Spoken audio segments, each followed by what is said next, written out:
Oh, 26 miles from Melbourne, oh, come along with me. Down to the Mornington Peninsula and Frankston. G'day, I'm Simon Goosey, Senior Coach at Frankston VFL Dolphins. You're watching Frankston TV. Probably it's been in the making for slowly getting the list together for the last 3 years. Probably the hard work that we've put in the last 3 years, we're starting to see the benefits of how deep our list is. So our development team are playing in the first elimination final. If we win on Saturday, we go through to the prelim final, which would be great for the club. Hopefully we can go all the way to the grand final, which would be great for the club considering where we were 3 years ago.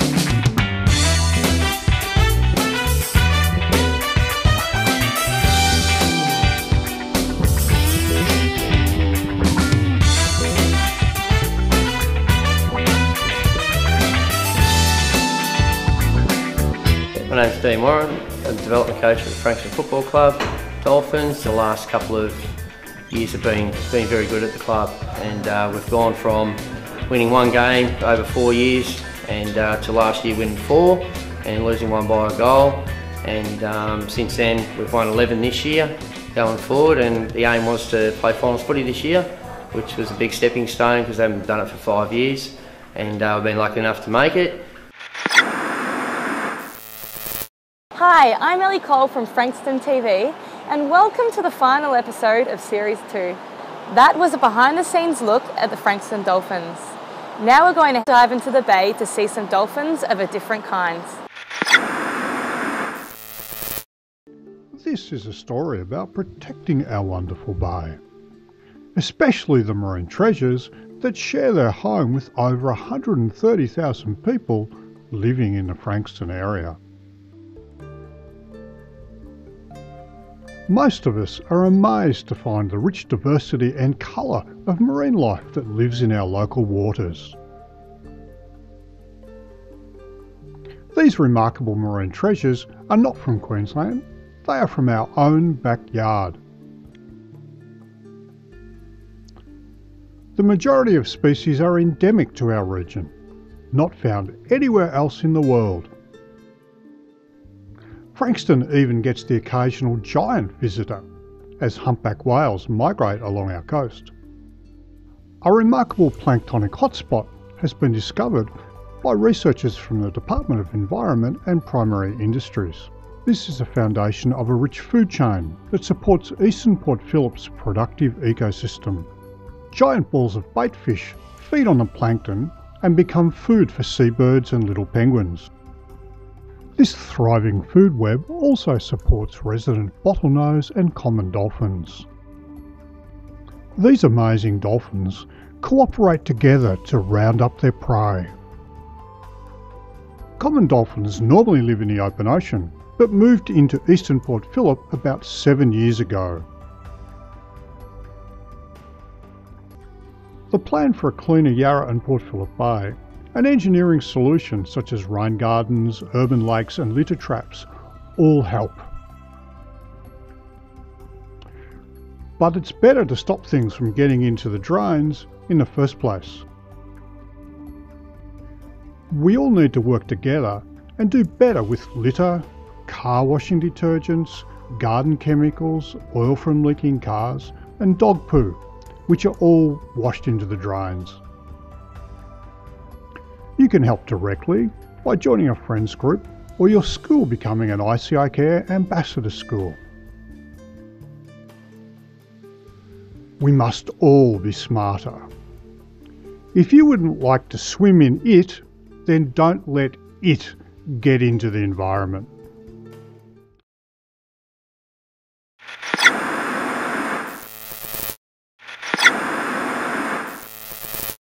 I'm here with local entrepreneur Brad Smith. Brad, tell us a little bit about yourself. I started a company called braaap Motorcycles, and we moved here to Frankston about 4 years ago. And the reason is because it's a fun place to live. I love living close to the beach, and there's a motocross 10 minutes away. I walk along the boardwalk along the beach to work every day. But not only that, as a business point of view, Frankston is a great place to be because we're on metro freight pricing, so we can freight right across the world based on Melbourne pricing. We're 45 minutes from the city, or an hour from a major international airport. So we kind of saw this as a great place to live, great place to run our business, and a fun place to be. Excellent. Tell us how you got into motocross initially. I grew up racing motocross, and the reason why I got into motocross was because Dad and all his mates, they'd meet at our place on a weekend on a Sunday, and they'd load up their bikes and they'd go off on an adventure for a day. And at the end of the day, they'd come back and they'd be covered in mud and share stories from what an awesome day and adventure they'd had. And I couldn't wait to be a part of the action. And I'd nag Dad saying, "When can I learn to ride? When can I learn to ride?" And I learned to ride a dirt bike, and motocross really became my whole life, as everything I learned growing up somehow related back to motocross. Yeah, I understand what you mean by that. Now you're super light champion. Tell us a little bit about the title that you have. Well, our category of motorcycling is called super light. So really it's lightweight motorcycles. They're mid-sized motorcycles, and we race them on tracks that are a little bit like BMX tracks. So it's kind of like BMX on steroids. So it takes everything I love in motocross, but makes it accessible, affordable, and scalable. So I used to race 250cc and 450cc bikes, and saw this new genre of our sport as an opportunity to make motorcycling more accessible and more affordable. And part of that is we have a world championship in Vegas where we go and race. That's awesome. That's a part of our marketing and something I love to do, for our company and personally. But really we promote events here in Frankston so other young people and people of all ages can come along and race and, be a part of that motorcycle experience. You're watching the Victorian Adrenaline Sports Festival on Frankston TV. Braaap. Braaap. Hey guys, what's up? Brad Smith here, stoked to have you watching our video. We've got Cam Sinclair and Shane Boyd, Team Oakley riders here at braaap Frankston, and we're here to celebrate the opening of the first foam pit. I think we're the first foam pit on the planet in a retail store, so we're pretty stoked. And there's heaps of videos of the kids doing backflips and stuff, and we're really stoked to have Cam and Shane here, and it's really cool, and we thank Oakley a lot for bringing them down. We've also got Rockstar here handing out drinks, and it's a really cool atmosphere.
The Frankston Interfaith Network is a group of people who come together and join forces to spread the word of cooperation and understanding. Let's have a look at how they do it. We're here today with tours to places of worship. So on this beautiful sunny morning, we're heading off here from the Frankston Visitor Centre. We're going in a bus, so that's all catered for, and we spend the day from 9 in the morning through to 3:30 in the afternoon. Well, my name is Irene Lawrence. I'm from the Frankston Interfaith Network. I've been a founding member of that network since it started in about 4 or 5 years ago. My special project is to organise tours to different places of worship. The idea of these tours is to explore people's faith and have a taste of what their faith is about. We go to different venues. We try to have a mixture of both Western and Eastern religious faiths, and we have these tours about every second month. The feedback that we've had so far has been fantastic. An introduction of what other people believe and what their faith traditions are. It's important that we explore other people's beliefs and understandings on what makes them who they are and where they come from. The aim of the tour is to have a greater understanding of the diversity in our community. Frankston is seen as a fairly monocultural type place, but it is not. So it's a chance for us and the community of Frankston to explore what the richness of our diverse community.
I'm Susan Petkovic, and welcome to my church here in Langwarrin, the Serbian Orthodox Church of St Basil, or Sveti Vasilije.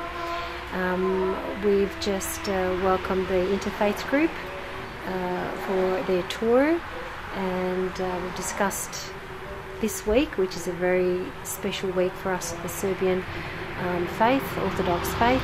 It's our Easter on Sunday, the 5th of May. So welcome to our church.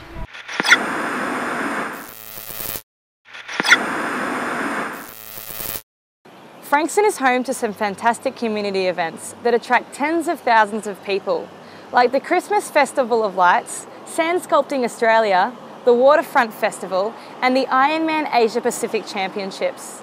Let's have a look at some of the excitement that's coming your way.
Kevin Johnson, Chairman of the Frankston Wine and Food Society, also Secretary of Proudly Frankston. Today is the third lunch of the Frankston Wine and Food Society, and it's about bringing people together.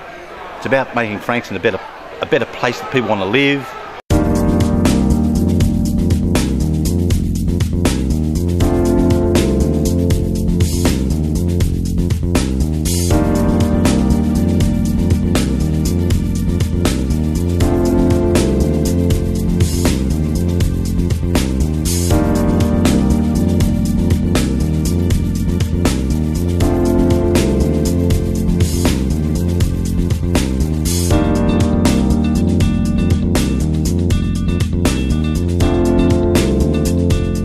Alan Wicks, born and bred in Frankston 74 years ago, loved the place and believed that our role with Proudly Frankston is to promote the place, to get a positive image out there about all the wonderful assets of Frankston. Everything about Frankston is great, and we just need the people to come on board and to back us up. So we formed Proudly Frankston. We've got a couple of offshoots, the Wine and Food Society, 105 memberships and growing. The only organisation that's a year old that's got a waiting list. The big stake in the ground for us in 2013 is the Long Lazy Lunch. We've got James Morrison of international fame, a jazz virtuoso, musician extraordinaire. James is going to be playing with the Frankston High School Big Band and the Frankston Show Band. A magnificent day of great entertainment.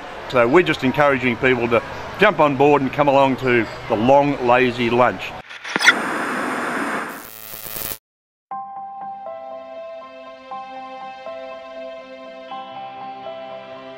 The Frankston Charitable Fund was started in 2009, and I was a founding committee member, and just since and now have taken up the role of the actual deputy chair as well. There was a need to create the charitable foundation in Frankston. We have pockets of disadvantaged people. We have a lot of youth that are disengaged from school and work, and a large unemployment compared to the metropolitan average. Community foundations are a local community organisation. They are registered charities, and they are set up to both raise funds and then distribute funds. That's their principal purpose. The distinguishing feature of a community foundation as opposed to another large philanthropic organisation is that they are part of a local community. It's a way to give back to the community. You know, I think that's the most important thing, helping those people that are most in need. So my favourite part of the organisation, which I've been involved in last year, was actually giving money out. We've given money out so far to early literacy and homeless support services and emergency food services, which is great.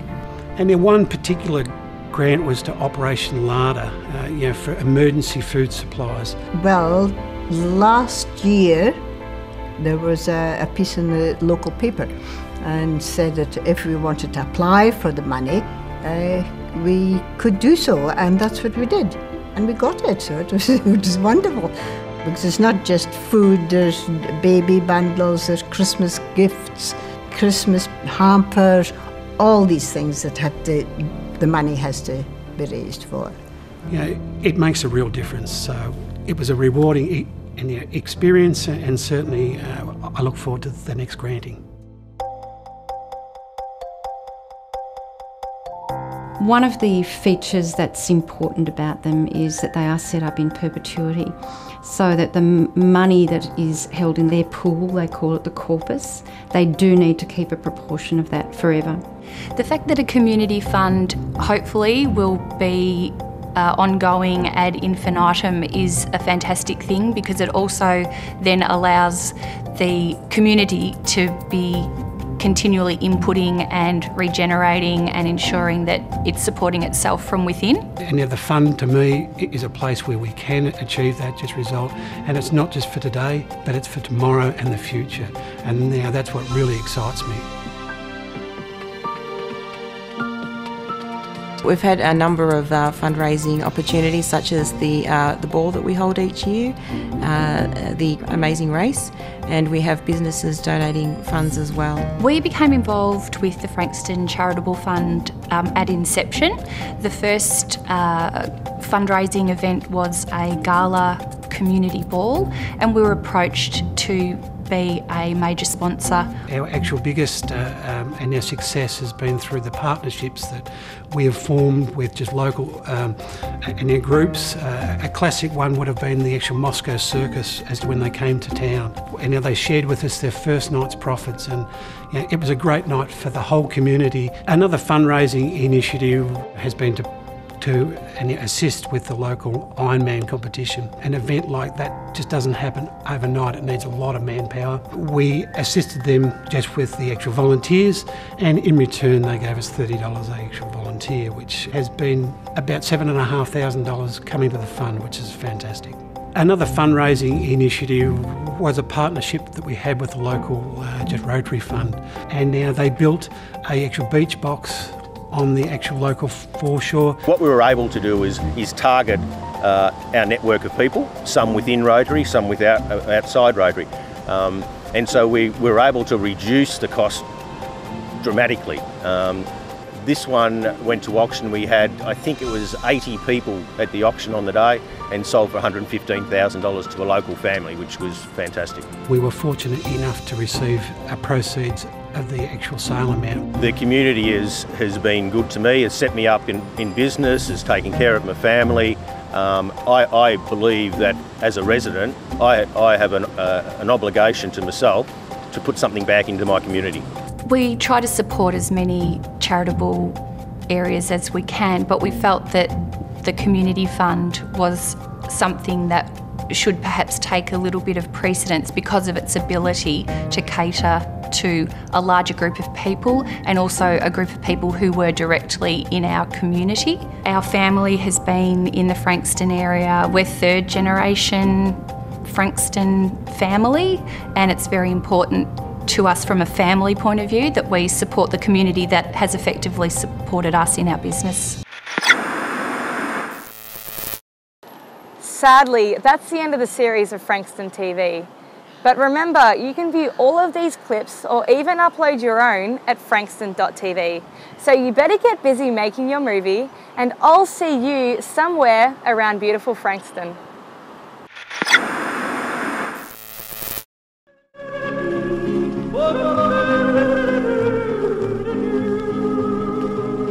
I take a drive when I'm lonely, but don't think I'm a dill, 'cause I watch those lovers parking up there on Oliver's Hill. When the silvery moon is shining across the glittering bay, romantic time begins here down the lovely Frankston way. On the